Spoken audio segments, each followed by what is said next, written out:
Meus irmãos, nós estamos estudando Romanos, estamos caminhando já aí alguns domingos, desde o início do ano, estudando essa carta maravilhosa, esse livro tão extraordinário, esse livro fantástico, que é o livro de Romanos.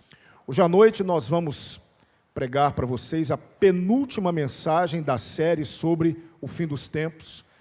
Quarta-feira estaremos aí terminando o capítulo 19 de Josué. Então, aos poucos, estamos caminhando para a conclusão de aí pelo menos mais 2 livros da Palavra de Deus. Mas eu quero apenas recapitular com vocês, para que nós possamos nos situar acerca do assunto de hoje. O apóstolo Paulo, ele, no versículo 30 do capítulo 8, ele fala sobre a questão da predestinação, que aqueles que Deus conheceu, Ele chamou, aos que chamou, predestinou, aos que predestinou, justificou, e aos que justificou, antevendo o que há de acontecer, Ele disse, glorificou. Isso, provavelmente, produziria no coração dos judeus em Roma alguns questionamentos. E Paulo, no capítulo 9, a partir do versículo 1, ele vai apresentar algumas respostas para esses possíveis questionamentos. Ele começa o capítulo 9, a partir do versículo 1, de 1 a 5, falando da profunda tristeza dele pelo povo judeu. Porque o primeiro questionamento que ele vai ter que lidar com ele, é sobre a questão do povo judeu ter rejeitado o Messias. Então, na mente de alguns judeus, uma vez que Paulo havia dito no versículo 30 do capítulo 8, que Deus havia chamado, predestinado, elegido os homens, por que Israel não creu? Por que Israel não se entregou a Jesus como Messias? Então Deus falhou? Essa é a primeira pergunta, é o primeiro questionamento. E aí Paulo vai dizer, de maneira nenhuma, eu estou triste, eu estou extremamente angustiado, triste, pelo fato de ver os judeus rejeitarem a Jesus. E Paulo chega a dizer, inclusive, que ele estava disposto a ser condenado no lugar dos judeus, se isso representasse a salvação deles. Os irmãos vão se lembrar disso. Eu estou disposto a ir ao inferno, se isso representar que os meus irmãos judeus crerão em Cristo. Mas para responder essa primeira pergunta, Deus falhou então, Paulo, porque os judeus não creram. Paulo lança mão daquilo que ele havia falado já lá em Romanos, no capítulo 4, quando ele diz que não, porque nem todos os que são de Israel são de fato israelitas. Paulo está dizendo que além do Israel nacional, o Israel racial, existe um Israel espiritual, do qual nós fazemos parte. Nós, irmãos, Igreja de Jesus, nós somos filhos de Abraão, não por conta da consanguinidade, mas nós somos filhos de Abraão pela fé. Então somos descendência de Abraão. Abraão, ele é o patriarca das 3 religiões monoteístas do mundo. Quais são elas? Islamismo, judaísmo e cristianismo, no que tange a esse cristianismo ortodoxo e puro das Escrituras. Porque o cristianismo mesmo, ele é multifacetado e vocês sabem disso. Mas eu quero dizer para vocês que na essência da fé, os cristãos estão aí. Nós somos descendência de Abraão por meio da fé. E é esse Israel que Deus alcançou. Então, embora haja em Israel, o Israel nacional, judeus, que não creem em Jesus como Messias, inclusive até hoje, os irmãos que foram em Jerusalém viram lá no Muro das Lamentações, a quantidade de judeus que ficam o tempo todo diante do Muro das Lamentações, clamando pela vinda do Messias, porque aqueles judeus estão esperando o Messias até hoje, porque eles não reconhecem o Jesus bíblico como Messias. Então Paulo diz, não, porque nem todos os que são de Israel são de fato israelitas. Agora, uma segunda possível pergunta vai surgir. Então tá bom, Paulo, porque se você estudar comigo o capítulo de Romanos 9, de 7 a 13, Paulo vai falar do quê? Do fato de Deus ter escolhido Isaque e não Ismael. Do fato de Deus ter escolhido Jacó e não Esaú. Ali Paulo fala dessa questão da eleição. Ameia Jacó, aborrecia Esaú.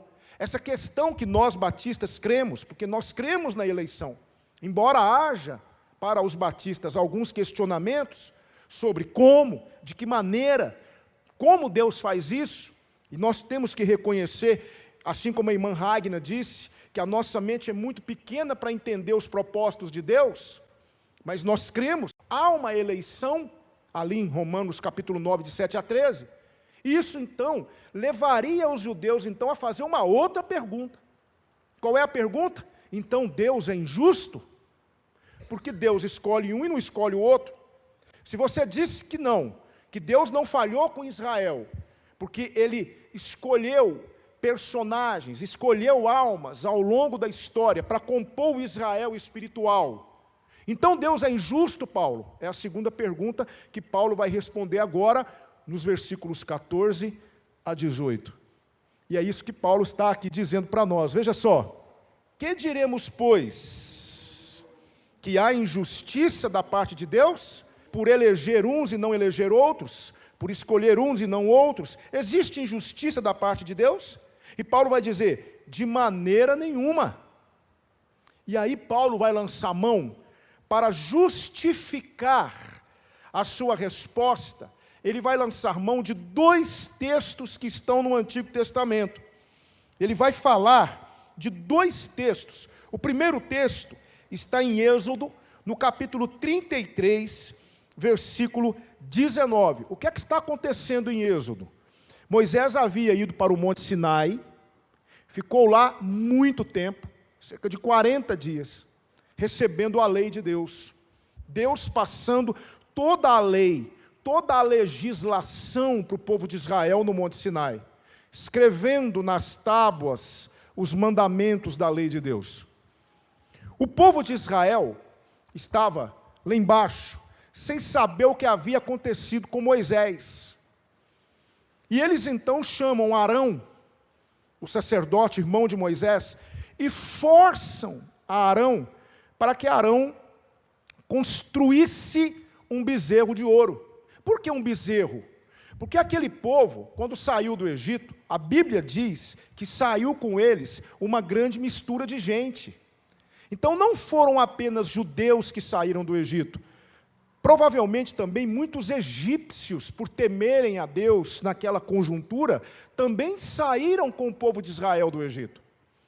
Então, subentende-se que o povo saiu do Egito, mas o Egito não saiu do povo.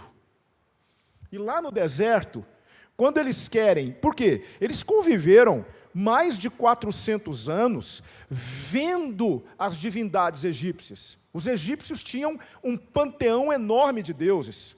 Os egípcios adoravam o rio Nilo. Eu estou curiosamente estudando isso no meu curso de História Antiga, e essa semana eu tive aula de Egito Antigo. E eu pude perceber, numa amplitude muito maior, a importância do rio Nilo para o Egito. O rio Nilo era um deus. Por isso que Deus transformou as águas do rio Nilo em sangue, para ferir aquela divindade.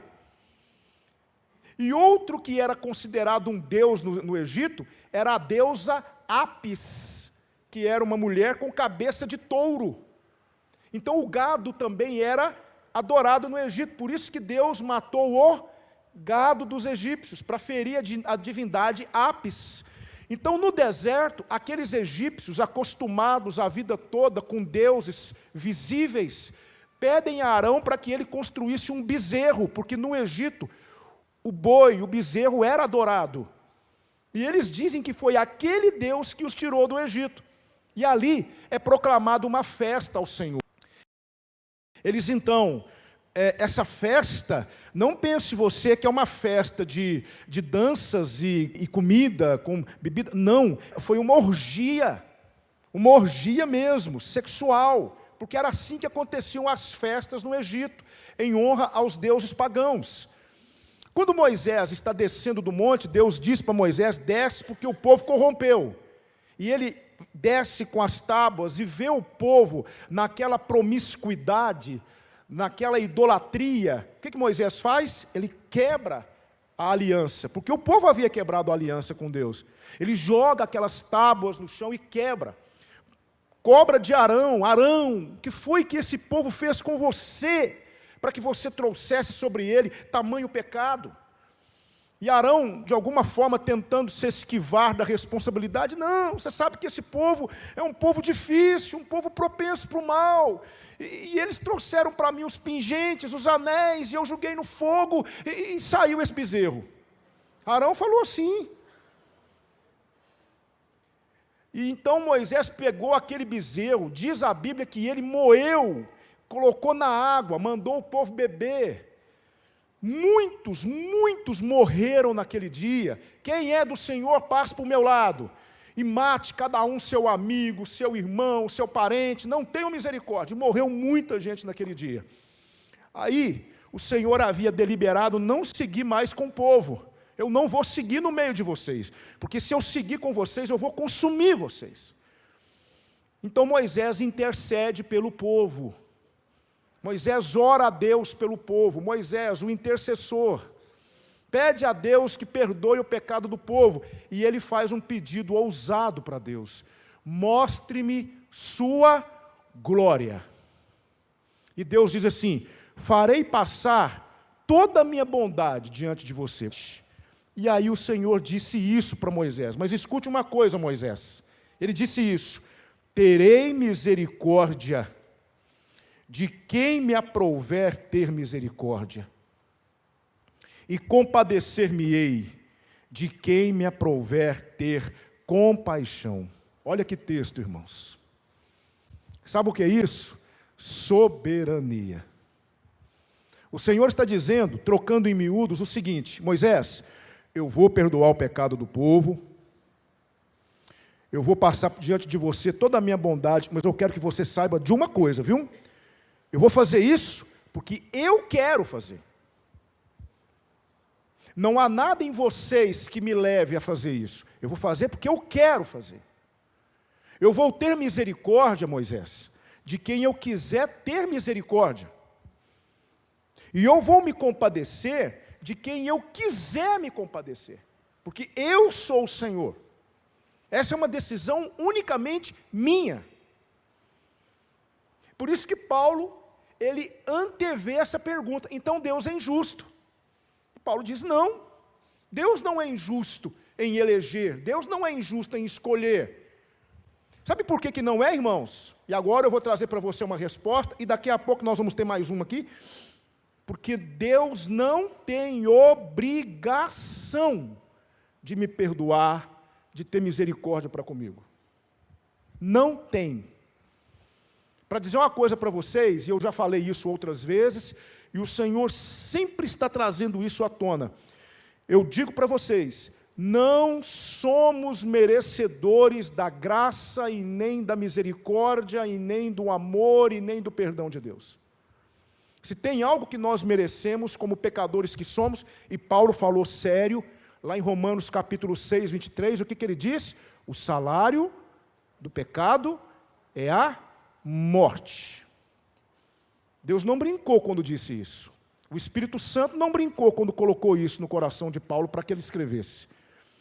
O resultado do pecado, seja ele qual for, é sempre a morte. Porque quando eu olho o pecado na esfera humana, eu tenho o hábito de classificar o pecado, é ou não é verdade? Então, para mim, existem pecados mais graves, existem pecados menos graves.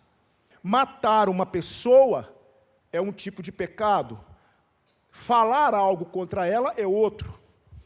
Diante da justiça, eu não vou ser preso se eu falar algo de alguém, mas eu vou ser preso se eu atirar e matar alguém. Mas diante de Deus não existe essa classificação. porque o ofendido é Deus. E qualquer que seja o seu pecado, seja ele grande ou pequeno, grave ou não, aqui eu falo no que tange ao lado humano, qualquer que seja o seu pecado, é grave para Deus, porque o ofendido é Ele. É por isso que Deus olha do céu aqui para os homens, para a raça humana, como diz lá o Salmo 14, e a Bíblia diz que Ele não encontrou um justo sequer, e lá diz, não há quem faça o bem, não há sequer um. É por isso que quando Jesus está diante do jovem rico, e o jovem rico diz assim, bom mestre, que hei de fazer para herdar a vida eterna? O que Jesus fala para ele? Por que me chamas bom? Não há nenhum bom a não ser Deus. Ou seja, você está me chamando de bom porque você crê que eu sou Deus? Porque na esfera humana não existe bondade nenhuma.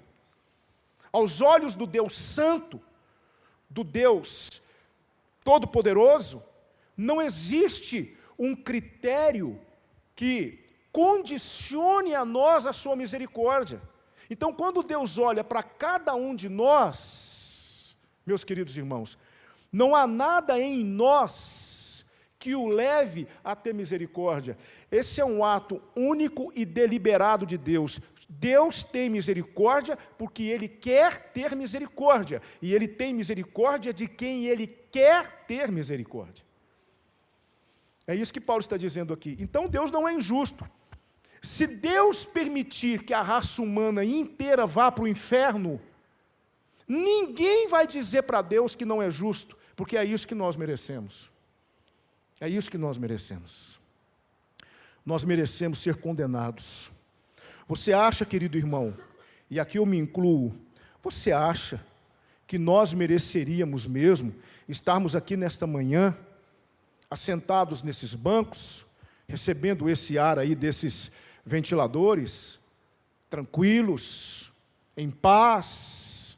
Nós merecíamos isso? Absolutamente. Sabe por quê? Porque nós somos maus, nós somos pecadores, somos pessoas que afrontaram a Deus e afrontamos com o nosso pecado. Por isso que quando nós pecamos, nós precisamos imediatamente apelar para o nome de Jesus para que Deus nos perdoe. Porque se nós não confessarmos os nossos pecados, nós estamos em débito com o Senhor, mas nós que cremos em Cristo, temos um advogado para com o Pai, Jesus Cristo justo. Então a primeira coisa que Paulo está dizendo aqui, eu vou provar para vocês que Deus não é injusto. Ele conta esse texto de Êxodo, capítulo 33, versículo 19. Naquela conjuntura, Moisés, eu vou ter misericórdia de quem eu quiser ter misericórdia. E eu vou me compadecer de quem eu quiser me compadecer. Então escute, querido, para a glória de Deus somente. Não é nada para nós, por isso eu sempre lanço mão do Salmo 115. Não a nós, Senhor, não a nós, mas ao teu nome da glória. Por causa da tua bondade e da tua fidelidade. Irmãos, nós precisamos nos humilhar diante de Deus, nós precisamos agradecer a Deus 24 horas por dia. Precisamos realmente pedir ao Espírito Santo que desperte em nós a visão do que realmente o Senhor fez por nós, porque o que tem acontecido conosco é uma prova incontestável de que Deus foi, é e continuará sendo misericordioso conosco. Só por isso. Então, há injustiça da parte de Deus? Não. Aqui agora eu vou falar de uma maneira bem tranquila. Deus poderia deixar o Edmilson ir para o inferno. Deus poderia deixar o Lucas ir para o inferno. E você nunca poderia dizer que ele foi injusto. Deus poderia deixar a irmã Nenzica ir para o inferno. Deus poderia deixar minha esposa ir para o inferno. Ainda bem que não deixou. Ainda bem que trouxe ela para mim. Deus poderia me deixar ir para o inferno? Ele poderia. E eu pergunto, quem de nós diria para ele, o Senhor é injusto? Mas ele, pelas razões que só ele sabe, pelos motivos que só ele sabe, que está muito além da nossa compreensão, de que maneira ele faz isso, não sabemos, ele resolveu olhar para mim e ter misericórdia de mim. e me colocou na presença do Filho dele. Entende? Isso é soberania de Deus. Só que Paulo não fica aí. Veja só, ele vai dizer ali, pois diz a Moisés, compadecer-me-ei de quem me compadecer, e terei misericórdia de quem eu tiver misericórdia. Assim, pois, isso não depende do que quer, olha só, nem do que corre, mas de Deus que se compadece. Eu quero ter misericórdia de fulano, eu quero ter misericórdia deste, é Deus que decide isso. Repito, como? De que maneira? Por quê? Não sabemos. Mas Ele que decide. E aí, Ele vai lançar a mão de outro texto das Escrituras.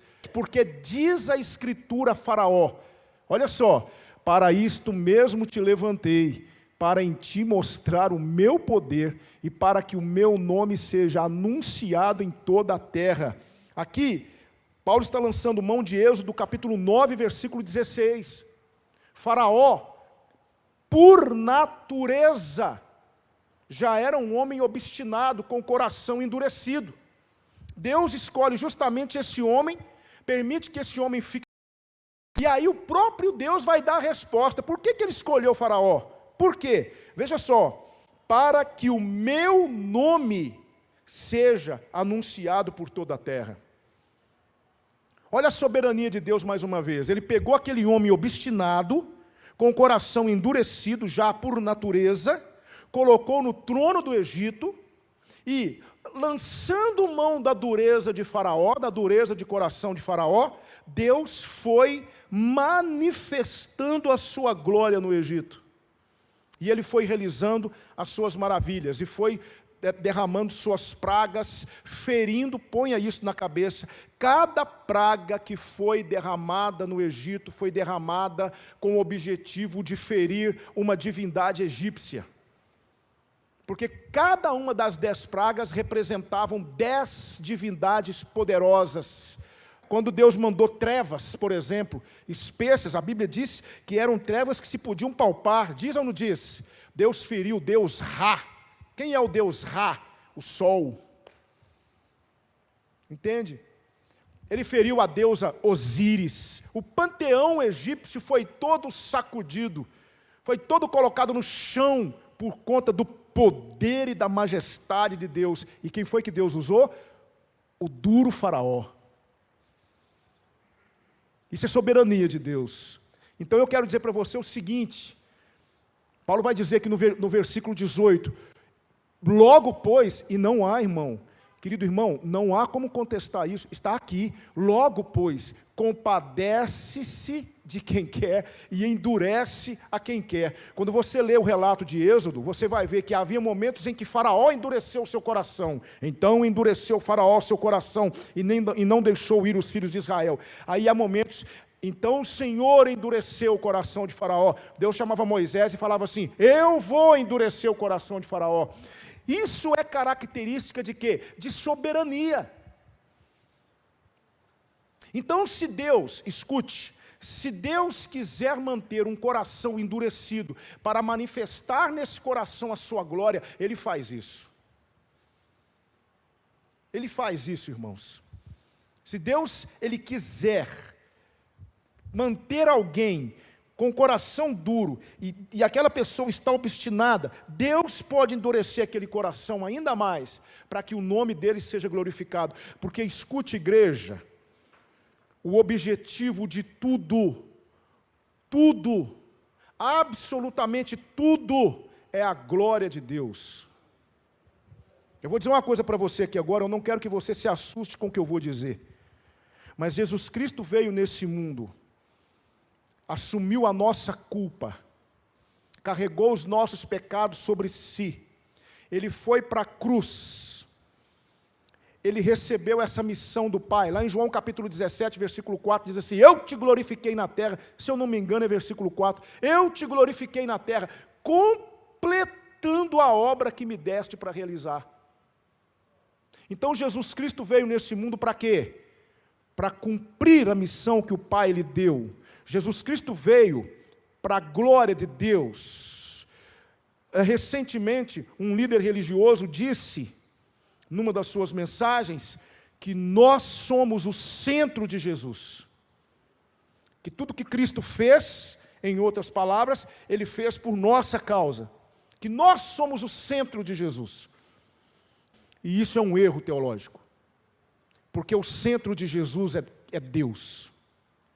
O que Jesus fez, Ele não fez por causa do homem, Ele fez por causa de Deus. Porque Deus amou o mundo e enviou o Filho dele para resolver o nosso problema. Você está entendendo?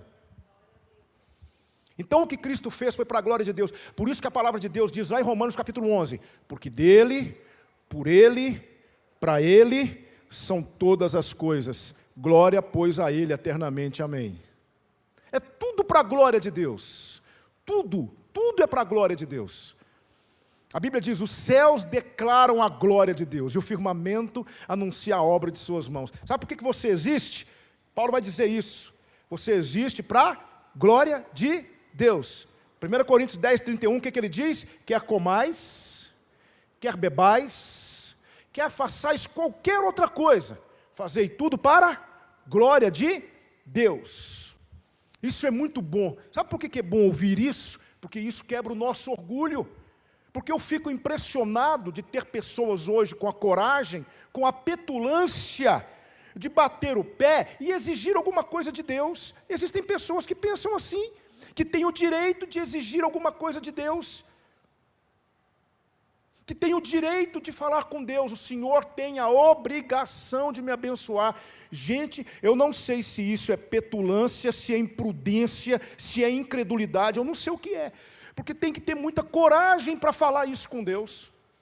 O Senhor tem a obrigação de me abençoar, porque eu sou fiel. Gente, que coisa absurda! Isso é heresia. Isso é mentira. Ai de mim, Isaías disse isso. Ai de mim, que vou perecendo, porque sou um homem de lábios impuros, e habito no meio de um povo de impuros lábios. Mas os meus olhos viram o Rei. Então Paulo está dizendo aqui, não há injustiça da parte de Deus. Deus não tem obrigação de ter misericórdia para comigo. Ele tem misericórdia porque Ele quer ter misericórdia. Deus não tem obrigação. Deus não tem obrigação de me salvar. Deus não tem obrigação de me tirar das trevas, de me colocar diante dEle, porque comigo ou sem mim, Ele é Deus. É por isso que eu sou contra essa teologia, não é? De pessoas que colocam Deus como alguém que está praticamente implorando para você vir para a igreja. Eu sou contra isso. Deus não precisa de você, querido. Deus não precisa de você, minha irmã. Deus não precisa de você. Porque com você ou sem você, Ele continuará sendo o que Ele sempre foi. Nós é que precisamos dEle, desesperadamente. Eu é que preciso estar diante dEle em culto. Eu é que preciso estar diante dEle, servindo-o. Porque o servir a Deus foi uma concessão dEle. Tá bom, eu vou deixar você me servir. Eu vou te dar a oportunidade de me servir. Eu não preciso, mas eu vou te dar. Eu vou deixar você cantar na igreja, eu vou deixar você me servir na igreja. Não preciso, mas para o seu bem, eu vou te dar essa oportunidade para você estar diante de mim. Entende isso? Não é nada, absolutamente nada de mim, é tudo dele. Bendito é o nome do Senhor.